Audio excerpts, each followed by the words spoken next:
Mutual fund சரியானது. வழங்கும் முதலீட்டுக்கான சரியான படி. இணைந்து வழங்குவோர் நியூஸ் 18 நெட்வொர்க்.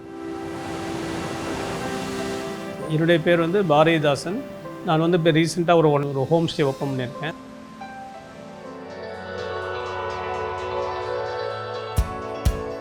இந்த மியூச்சுவல் ஃபண்டில் இன்வெஸ்ட் பண்ணது பார்த்திங்கன்னா, என்னுடைய சேலரி பார்த்திங்கன்னா நான் ஸ்மால் ஸ்கேல் இண்டஸ்ட்ரீஸ் தான் ஒர்க் பண்ணேன். அந்த சேலரி எனக்கு போதுமானதாக இல்லை. பட் நான் இன்வெஸ்ட்மெண்ட் மூலிமா தான் என்னுடைய பசங்களை ஒரு நல்ல ஒரு ப்ரைவேட் ஸ்கூலில் படிக்க வைக்க முடிஞ்சது. அது மட்டும் இல்லாமல் இப்போது இந்த மாதிரி ஒரு ஹோம் ஸ்டே கூட என்னால் வாங்க முடிஞ்சது. காரணம் என்னுடைய சின்ன சின்ன சேவிங்ஸ் தான் ஒரு பெரிய சப்போர்ட் பண்ணிச்சு. இவன் நம்ம லோன் வாங்கினாலுமே நம்மளுடைய ஓன் இன்வெஸ்ட்மெண்ட் போட வேண்டியிருக்கும். அதுக்கு மிகப்பெரிய ஒரு சப்போர்ட்டிங்காக இருக்குது. மியூச்சுவல் ஃபண்ட் முதலீடு சந்தை அபாயங்களுக்கு உட்பட்டது. திட்டம் சார்ந்த ஆவணங்களை கவனமாக படிக்கவும். மியூச்சுவல் ஃபண்ட் சரியானது. வழங்கும் முதலீட்டுக்கான சரியான படி. இணைந்து வழங்குவோர் நியூஸ் 18 நெட்வொர்க்.